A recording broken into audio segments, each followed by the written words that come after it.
those that are just listening, we're showing you completely mangled and bent tracks. Is this even the U.S. though? ND and W Railway, Maumee, and Western? Seems like U.S. Yeah. People were, so this video was going. Up to you, your flex a lot easier. Yeah, I'm gonna stop real quick and pull slave owners.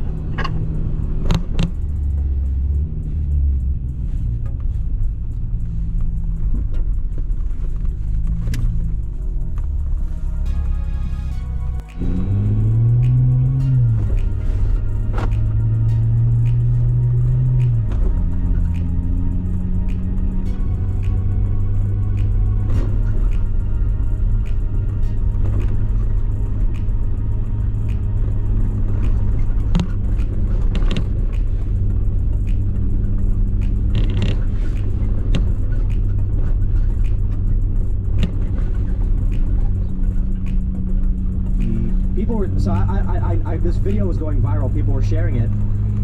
This is from March 31st, 2017. But they were, look at this. This is it's in Michigan, it says. In Michigan? Napoleon, Defiance, and Western Railroad is the ND&W. Look at this. So the train has to slow down, like, drastically even to get over. Wow. Look, it's at an angle. But hey, $100 billion in Ukraine. Well, they really need it. Well, what's the structure of those deals with Ukraine? Like, what are we owed after the fact? It's not just a straight donation. Or like a lend-lease? Yeah, what? Oh, right. There is black rockets to come in and divvy up the land. That's what they did, the Americans in World War II, is they let the British so much money that they had them by the balls after the war, right? That's why the Americans so powerful after the war. So are we sure this is in the U.S.? But it's in Michigan. Well, I see in the chat something Maumee is in Ohio, so this is the Michigan Southern And this is a Railroad. Storyful video. Storyful is owned by Fox News. So, Operates between Woodburn, Indiana, and Napoleon, Ohio. Compromises 58 miles of track. yeah.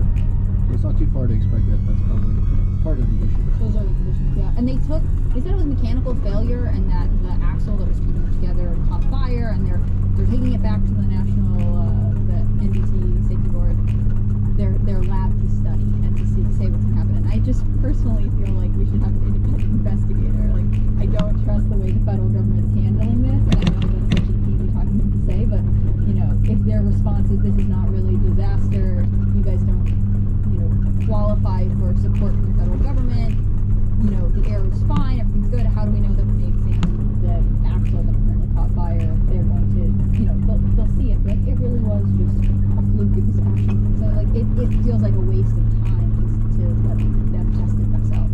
I feel very blackballed. Maybe blackballed isn't the right word, because I think the difficult thing with talking about stories like this and seeing these two stories in contrasting each other. $100 billion to Ukraine, surprise visit by Biden, $500 million, and Americans suffering with no assistance. I think what they offered, like $5. These contracts were given saying shut your mouth and you get what you get. Seeing these things, and I'm just like, is it black-pilled or is it just realism? When we say things like, we can't assume this will get worse because that would be being black-pilled. And I'm like, now is that just being naive? A lot of people say don't be black-pilled, and I can understand, like, if the context is don't be demoralized, don't be, like, I don't know, don't be demoralized. You gotta keep it up, you gotta keep working. But what I see in stories like this, as I was saying in the intro of this show, is my priorities start. I feel a shift in my priorities. Is my priority now to go and warn people something's coming, or is my priority now to recognize that right now, the beginning of 2023 is... I would say two-wheel. I've never used four high. Four high, yeah, freeway cruising. Trust is a really hard thing to build and a really easy thing to If you climb this from four high, by the time you got the GoPro in, you're roasted your transmission. I bet your hot oil warning would come on.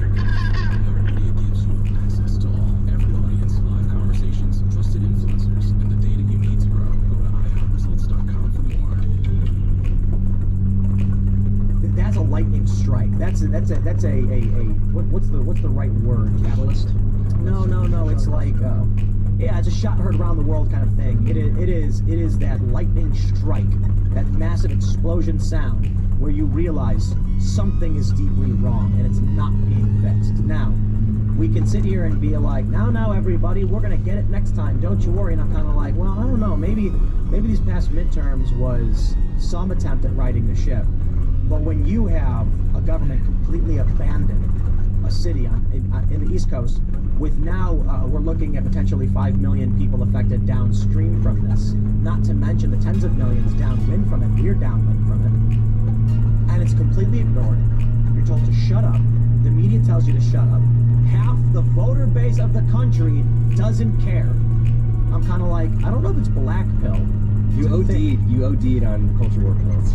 But it's not even about any of that. It's take a logical assessment of what just happened and then figure out what your logical move should be. And it's probably at this point like, wow, no amount of voting for a politician will change what just happened. Now, I'm not saying don't vote.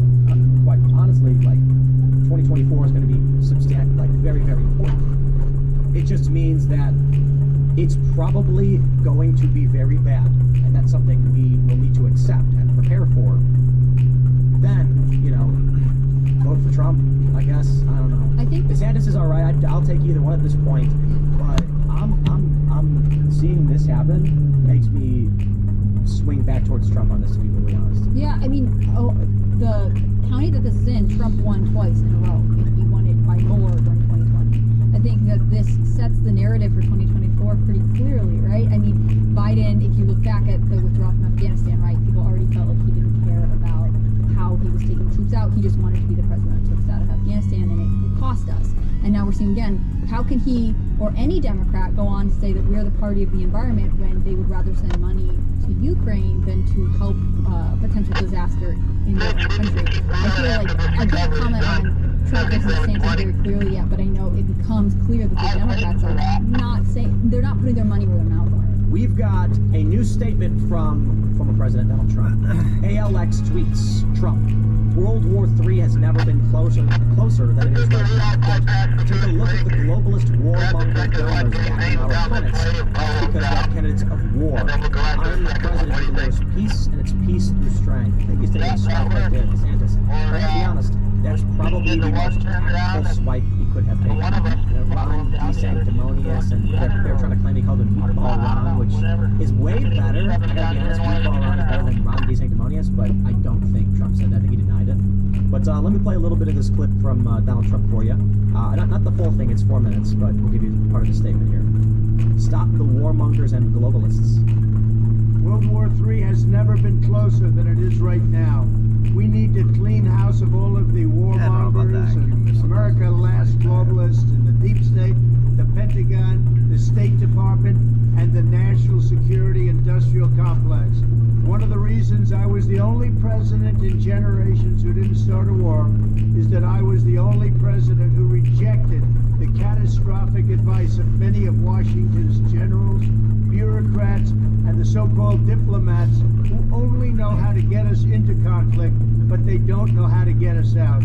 For decades, we've had the very same people, such as Victoria Nuland and many others just like her, obsessed with pushing Ukraine toward NATO, not to mention the State Department support for uprisings in Ukraine. These people have been seeking confrontation for a long time, much like the case in Iraq and other parts of the world, and now we're teetering on the brink of World War III. And a lot of people don't see it, but I see it, and I've been right about a lot of things. They all say Trump's been right about everything. None of this They all say. Thank you. Who is they, though? Yeah, exactly, dude. What's Trump trying to say? I watched this video until that moment and shut it off earlier as well. Right after he said, quote, they all say Trump's been right about everything. This hyperbolic madness is not poised for office. I'm sorry, the guy's not stable. You're wrong. Complete idiocy to say that kind of thing. Excuse me, wrong. Everyone says I'm the greatest at everything. Like, who the hell talks like that? Trump does.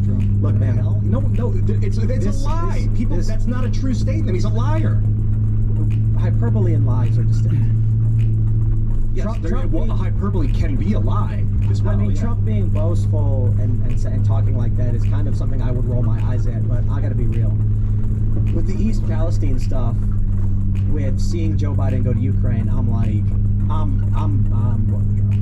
like Ron DeSantis has the tact. He's got good policy. He's done great for Florida, but just like this was such an unnerving move that Joe Biden did with this Ukraine trip. It was like getting punched in the balls as hard as possible.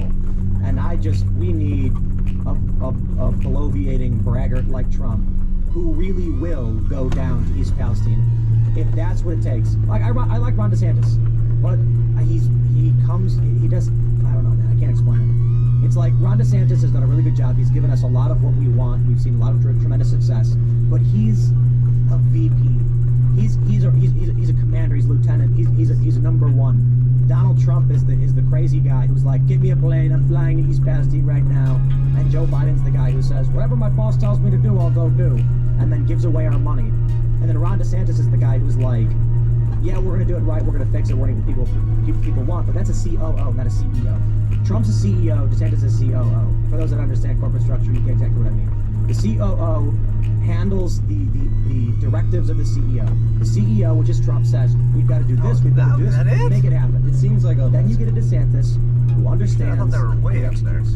It seems like a lesser of two evils argument. I don't really know how he's going to be able to separate himself from the lockdowns. I mean, but again, lesser of two evils is something that some people go by. I've never been able to fall into that. Or is this a different It's guy? true. Oh, this is a different A lot guy. of people have. Everybody says, they're all saying, how does Trump get past? He was a lockdown guy. Initially, he was the president. He wouldn't intervene in the states' decisions to keep states locked down. DeSantis did lock down initially as well. So I would rebut with that, I guess. Trump said we're going to shut down 15 days.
Yeah.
I was just gonna back up to let you get room to get around him.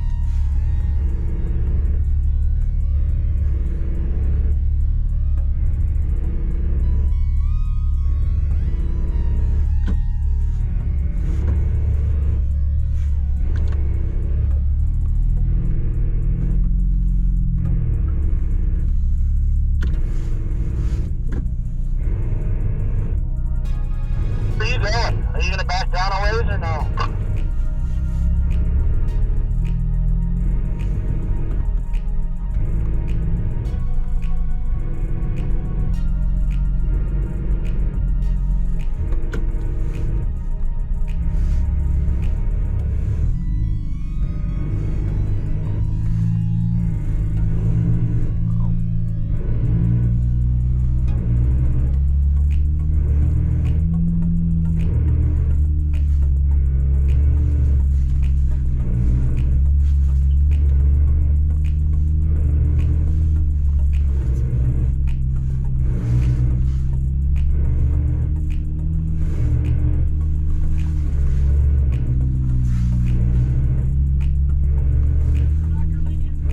Could have prevented 30 plus deaths, which he should have done.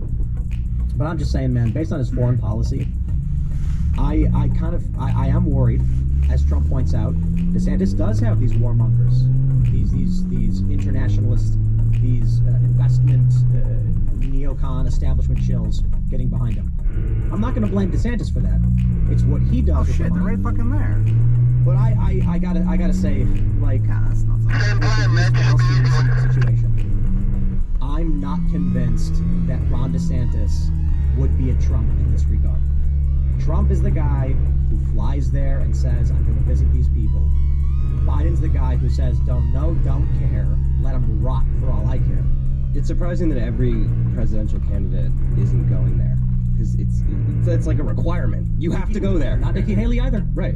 Trump was the one who announced he was going. I don't know if he did yet, but still, I'm like, I'll take it. If that's what we get.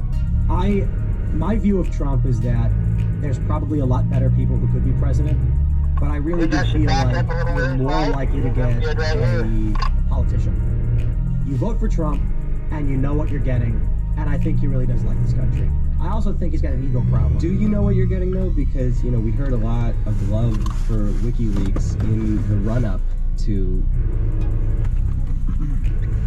Steve, you wanna pull up behind me and we'll hook you and I again?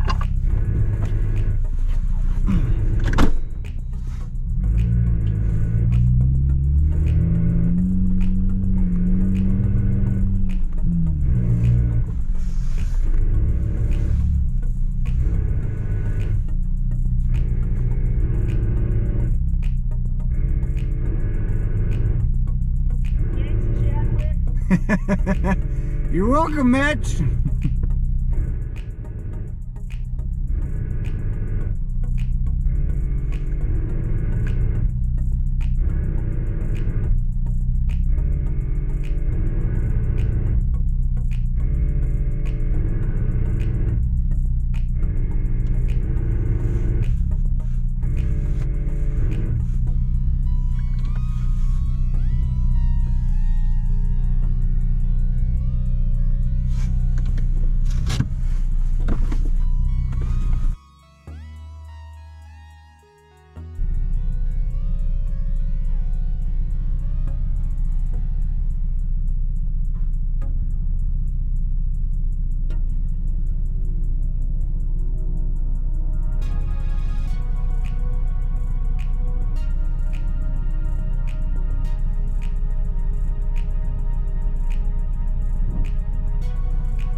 Whew. Lord, have mercy. It's cold. Give me that fucking. Whew.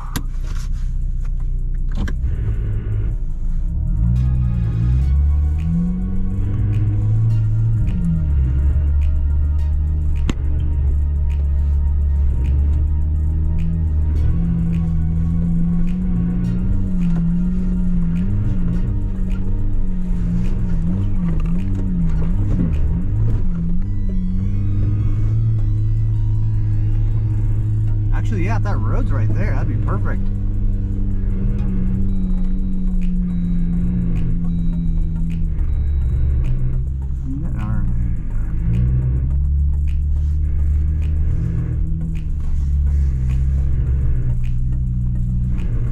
What are you thinking?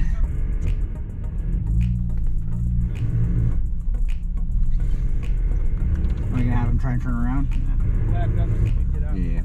Keep going.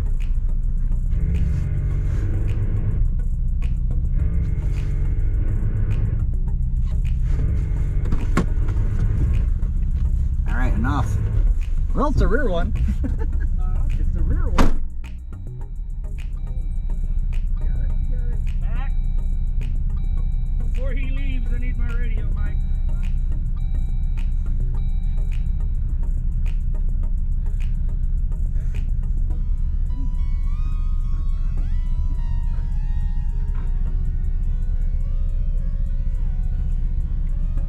Back up. Now he's out the way. Nope, don't Sure. jump in. All right.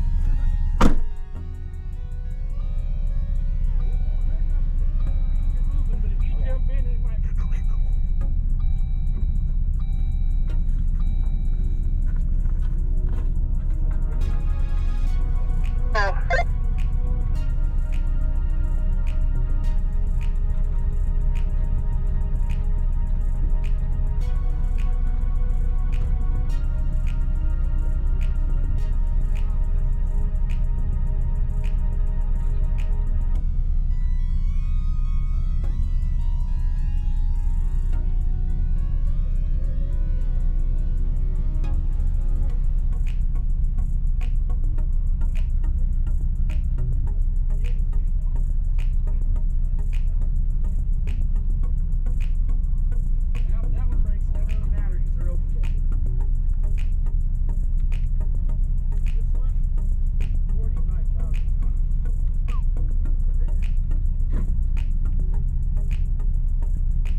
hot up here.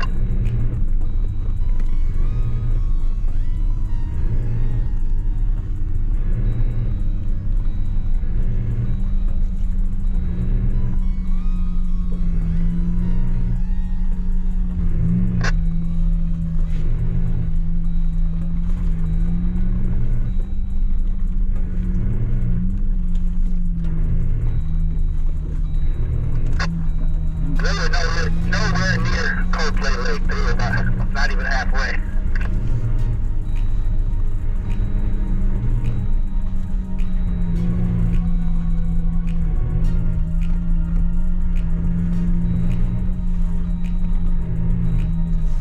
Oh my God, shut up. You silly thing.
A big mess for the next guy that comes up.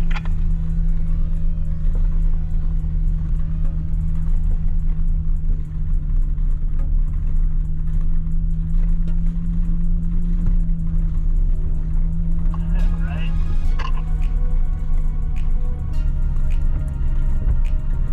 Like shit, which tractor I follow? Hope they picked the right one. Some of us don't leave their compact chance. Got a hole here, Mike.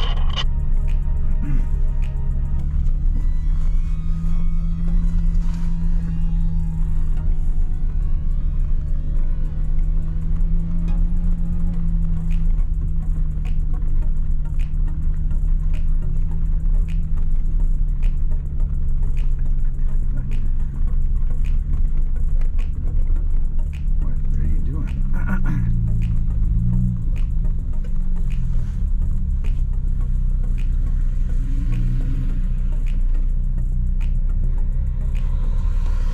Yeah, they're loose.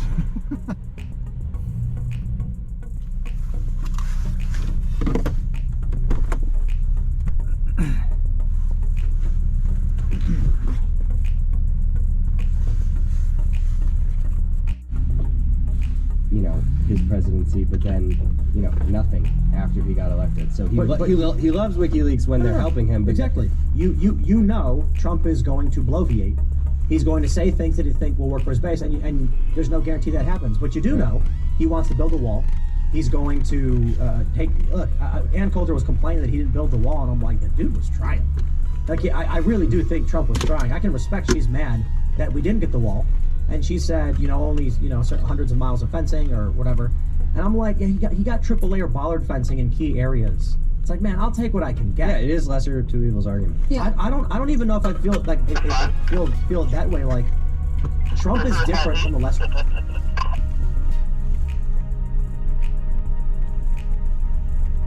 Two evils. Mitt Romney and Obama was the lesser of two evils. Trump is something outside the picture who's probably going to do a bunch of dumb stuff, but his ego won't let him let Americans down. Like, here's what I think. Trump's ego is massive, probably the biggest on the planet. And you can say it's a problem. He's also very arrogant. But this means he's also desperate for the love and admiration of the American people. And that's, I'm like, that right there matters. Biden doesn't give a crap at all. He knows people hate him, but the media's going to cover for him anyway, so he can abandon the American people to go fly to Ukraine. Trump, on the other hand, desperately wants people to love him. So much so he puts his name everywhere to make sure people know who he is. He's got daddy issues. But you can count on that for him to do what he can to make you say, I like you, Trump. And that's, hey, if it's narcissism at the root, but he's desperately trying to convince you that he's awesome, I'll take it. Because Biden certainly ain't doing it. He's leaving you to die. I believed that about Trump until he became president day 2 and went on script and started reading off a character. When he was like off book for the whole run up to the election during the process, and it was like, I really got exciting. I didn't even want him to be president, but it's like at least someone's being honest. And then just I see his eyeballs tracking the prompter as he's talking, and he's talking like this, and that is not how Donald Trump talks. Oh my God. Well, he has to come. He has to come here. That's the only way that we can really press him. So Maybe he should. Maybe I'll fly out for the Friday morning show and interview Trump. I wonder if you could get it in the plastic. He should come here. Well, I mean, it's just not. This is the other challenge. But he should be willing to, because he should want to reach these people. Yeah, but maybe if I had the ego and arrogance of Trump, don't get me wrong, like, I have ego and arrogance for sure, but not enough to be like, Donald Trump should be in my studio. You know what I mean? Like, I mean, it's logistical But to feel the right? culture, like, he should want to connect. You know what I mean? It's not like it's not worth his time. It's like Donald Trump would be, should be honored at the thought of me letting him come here and sit in this studio. I think he needs to show up. A 2-hour Everybody agrees. conversation for 1 million people would be well worth his time. Exactly. I think that Trump didn't get everything he said he would done, and that is disappointing to some people. Like, I personally feel like maybe it would have been nice to get some more progress on border security and the wall. I think he did do some things. You know, I can be disappointed that it wasn't as much as I'd like. But I think the economy was strong under him. I think that there were a lot of positives to the Trump presidency, and COVID was a very unusual way to go out that unfortunately, has put him in a weird position going into 2024. I think that the hardest thing about the Trump presidency was that he was so good at captivating his audience when he was campaigning, and then when he got into the White House, it's hard for me not to think that he switched out who was around him and that he was often misled by bad advice. And I would be afraid going into 24, if he was elected again, that he would again give seats to advisors who maybe don't have his best interests or the best interests of his base at heart. And that is nerve-wracking as a voter to say, like, do we try again? It's not that we shouldn't. I mean, especially given that he is willing to go to East Palestine when at least 2 Biden officials were at least planning, like, Biden did leave the country, the head of the EPA was going to, and then it was like, oh, just kidding, I'll stay here and deal with Ohio. I mean, the Biden administration's legacy in the past 3 years, or however long he's been in, is not good. And I think one bad year of Trump versus everything he accomplished, it's kind of clear who would be a stronger candidate. I'm hearing that Trump's going to be there tomorrow. I don't know. That's what I heard too, but he hasn't officially released a date. It's like the EPA just rushed in to beat him there. Alad, if you're listening, you want to go to Ohio and check this out. So we'll get Alad Eliyahu, see if he's interested in going down there, and that'd be really, really cool. I like DeSantis. I think he's doing really well on culture war issues, but this is the kind of stuff that I'll say it again. Trump is a CEO. He's the visionary. He's got a plan, but he's kind of, the COO is the guy in the suit who executes the vision of the CEO and knows how to navigate that system to get the job done. A good CEO can do that without a COO. If you have a large company, you're going to need someone to organize, but a good CEO can do all the positions of the company. Right. And I think Donald Trump is a good CEO, but I don't think Ron DeSantis is. I think Ron DeSantis is a COO. I'm not speaking ill of Trump's abilities. I'm saying I think DeSantis has proven very, very well that he's a good leader, but it feels to me like with a story like this, I don't know. Trump feels like the guy. There could be a dark horse that is completely outside the realm that we're not thinking about. For sure. No, but like John Bolton. But fully outside. In the same way that Trump was an outsider, like, who's someone that is intellectual and has an absolutely massive following that could come in and stir things up? Well, yeah, exactly. He would never do it. Yay. But, but I mean, he's smart, but I don't know if I'd call him an intellectual. Like, Where is he? What, if he really wants this, why would he get out on this show, for instance? That's ridiculous. No, he's not. Wow, interested. Apparently, Buttigieg is rushing there now. I'm telling you, the EPA the federal government is reacting to Trump saying he was going to be there. Trump said this Friday night, and they're like, oh goodness, we have to be him there because he goes, especially to a county he won twice, in a state he won twice, and then is like, I am here for you, and the Biden administration not. In fact, not even the Biden administration, Pete Buttigieg, Kamala Harris, anyone who might seek to replace Biden. It's an unbeatable moment for Trump, and it would mean a lot to the people who voted him in, or who voted for him in the first place. Trump should show up with a checkbook and just start writing $1,000 checks. And make a viral video of it. And Ben Johnson's like, that was my move. Oh, no, you can be like, shout out to Benny Johnson did it first, but it was a tremendous idea, so we're going to do it. I bet a lot of these people were getting advice that in the last 2 weeks, if you go there and there's dioxins in the air, you could very well get lymphoma, some sort of skin cancer, that could end your life. Kind of fear. I think there's a lot of that, which is even more sickening that there has been radio silence. They wouldn't have been so scared. Like, they would have stayed outside the town probably, and at least even going to the general area would have helped them. So I don't think that they were actually concerned for their health. I was for my own personal health. I actually didn't want to go. I don't want to breathe that in. There's a picture that the Ohio EPA put up of like the director of the Ohio EPA, the lieutenant governor of Ohio, like holding plastic cups with water in them. They're like, they're drinking the water, it's fine. But I just kept thinking, why isn't it a video? Like, why aren't you showing me them actually drinking it? There might be one circulating around, but they're saying things to assuage fears by also still not doing anything. Let's jump to this next story. We did talk about this the other day, but now it's trending again. We have this from the New York Intelligence. When Marjorie Taylor Greene says national divorce, she means another civil war. Well, maybe. I don't think so. But there's a viral. It's trending on Twitter with now many conservatives and libertarians saying national divorce is a very, very bad idea because it would just mean that China stomps out what's left of the U.S. once we disassociate or break up. Some people are calling it a delusion, saying the country is mostly blue cities with red rural areas. My attitude is, I don't know about need a national divorce.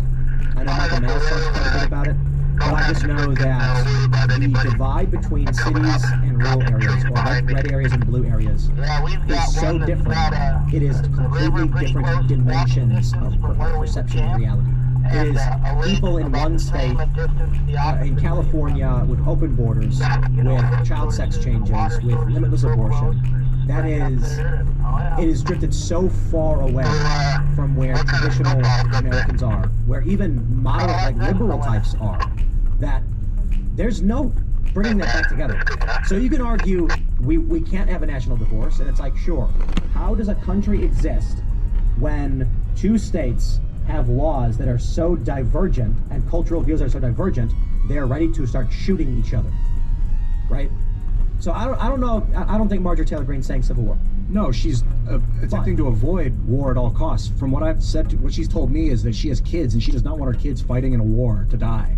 So she thinks that a national divorce could prevent a war. But I think it's short-sighted, personally. That's literally what the first Civil War was. The South attempted a peaceful divorce, saying, we signed it, we voted on it, we agreed on it, have a nice day. And the Union said, F no. We're sending in the troops, and then tried calling in troops, and a bunch of other states joined. Check out the story from timcast.com. Attacks on power grid up 71%. Officials say the number of politically or ideologically motivated attacks is growing. So, welcome to your daily, well, I don't think it's fair to call it a black pill. Here's why. Black pilling to me is like despair and depression, like it's all bad. And I don't think bad is the right word to describe a circumstance that just happens to be. Bad things are happening. Bad things happen. Good things happen after bad things. I mean, the Roman Empire collapsed. You had the Dark Ages, and then, we had a Renaissance, we had a Golden Age, things got better. I mean, granted, there were plagues and war and other things like that, but it's an ebb and flow. You can't expect all of life on the planet to always be sitting in your lounge chair, eating a bowl of nachos, watching a football game. There's gonna be hardship, especially when weak men make hard times, but then hard times will make strong men. What I see right now is we have the unfortunate privilege of being, all of you listening, the strong men in the weak time. I'm sorry, in the bad time. weak men have made a bad time, and we are now getting to what may be the bottom of it. Maybe it gets worse, but then it's going to require strong men, people like you watching, to do what it takes to fortify, defend, expand, protect the ideals that we care about. For all of the insanity in this country when it comes to the culture war, with far left psychotic individuals, with weird gender ideology, we all know that stuff can't survive. The Soviet Union lasted, what, 69 years? That's it? The United States has been around for over 250 some, 270 something? That's true. So, was it 250 something, right? So we've done a pretty good job, much better than the Soviet Union. Their union collapsed. It's the Marketer's Report. This week, Patrizia Spagnoletto, Global Chief Marketing Officer, Direct-to-Consumer for Warner Brothers Discovery, weighs in on the difficult task of building and retaining consumer trust. Trust is a really hard thing to build and a really easy thing to destroy, and we have to be very respectful about that. Our partnership with iHeart has really helped us build that trust and that relationship with the on-air talent. The best thing for us to do is to build a relationship with our consumers, and if those consumers have a relationship with the DJs that are on air, then we want to build on that. House of the Dragon, which was one of our most successful, if not the most successful campaign we've ever done for a show, audio was a core part of that. As the #1 audio company, iHeartMedia gives you access to all. Every audience, live conversations, trusted influencers, and the insights and data you need to grow. Not just a media company, iHeartMedia is your access company. Go to iHeartResults.com for more. In the event these lunatics start destroying our institutions, and they are, in the event the institutions crumble, their ideas will cease to exist because they only exist within the confines of this protective bubble. And then strong individuals will just pick things back up, get back to work, and preserve the ideals of individual liberty, freedom, etc. Except what happened with Atlantis, there are situations where we could completely annihilate everything and start from the ground, start from rock bottom, literally the Stone Age, where we need to figure out how to carve metal with rock. Yeah, but if that occurred, that wasn't self-inflicted. That we know of, but it might have been. They might have had some sort of vibrational technology that lowered the Earth's magnetic field and allowed meteors to land on the planet. Who knows? Like, it's the implosion annihilation as opposed to the explosion annihilation, which would be nuclear war. You know, that's one possible. Maybe it was just coincidence. Maybe, but they could have used technology that annihilated them. There's no way to know. But regardless, I mean, now we need to channel resources effectively towards the causes that we believe in, and you know, some people call it the parallel economy. There's this whole concept of a network state that Balaji has come up with, a really interesting book, sort of about how, you know, social networks, online communities are going to crowdsource, particularly with crypto, because, you know, that is a fully independent outside economic structure. And so we're already building up the parallel world, and it's going to happen simultaneously. Like, this idea that there's going to be some sort of, like, you know, perfect, like, collapse, and then it's just not all going to happen at once. It's going to happen slowly over time, and we're seeing the alternatives build up. So there's all kinds of sustainable conscious communities all over the world that are tuning in to how to do things the right way. So I think that, you know, what you're saying, Tim, like, solutions are happening. It's slowly going to come. I'm really excited to do a Castle Yellowstone parody about the Castle Ranch, and we're chicken ranchers. They keep trying to steal our land. You know, we'll go out and we'll herd the chickens. It'll be really fun. I think it's nice to live through prosperous times, but I think as an individual you have more influence during difficult times, right? The way you choose to live your life during challenges, and the values that you choose to fight for, and the changes you choose to make for your life, you know, right now, if this is a difficult time, they are more likely to determine the course of your personal history, as well as your family's history, as well as your community's history. I mean, this is the time that you have the chance to make the biggest difference just by the way you choose to live and demonstrate your values. I like to a certain degree the hard times. I don't like the idea that people have to suffer. Like, the idea of saying, like, oh, hard times are great. It's like, that means people are doing really bad. It's like when Bill Maher said, if a recession will stop Trump, then bring on the recession. And it's like a horrible thing. But me personally, I prefer the active, not the inactive. And so maybe hard times isn't the right word. I like seeing people be logical and active in building their communities up, protecting them, figuring out how to make things work. That means going to meetings. It means struggle. It means to a certain degree conflict, like political conflict, not violence. I'm talking about going to a meeting and talking about like, no, your policy on this is wrong. I prefer a society of people who are constantly fighting for what is best, because it's the sedentary, it's the lazy, it's the inactive, which results in real hard times. When the food goes missing, when the crime runs rampant, that's what we're seeing right now. This is multiculturalism, ladies and gentlemen. This is what happens when the utopia of multiculturalism comes to your country.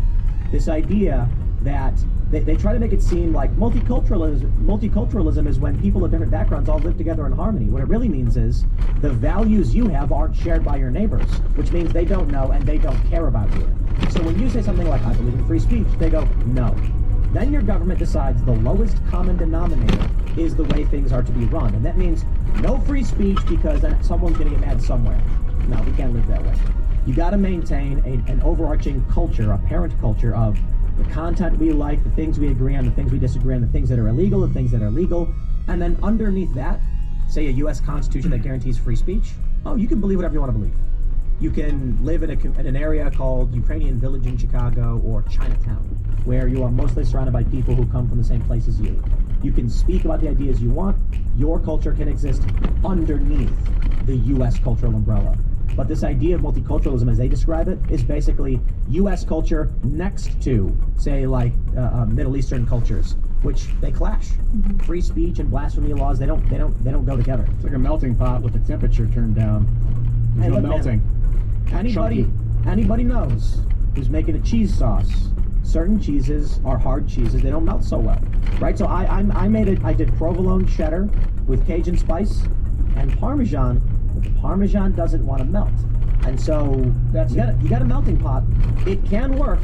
Cheese sauce was delicious, but the Parmesan stayed solid, floating in the we cheese. need to turn up the temperature culturally without sparking the nuclear temperature explosions. I'm talking about making people laugh and find joy and it actually engage with their pain and acknowledge it and like let it happen. I think people would have to want to participate then, right? Like if you have a culture that you love and you identify with and it's in conflict to U.S. values, why would you want to adopt U.S. values? If you're happy with the values of your society and your culture and everything about it, I mean, you have to, there is some active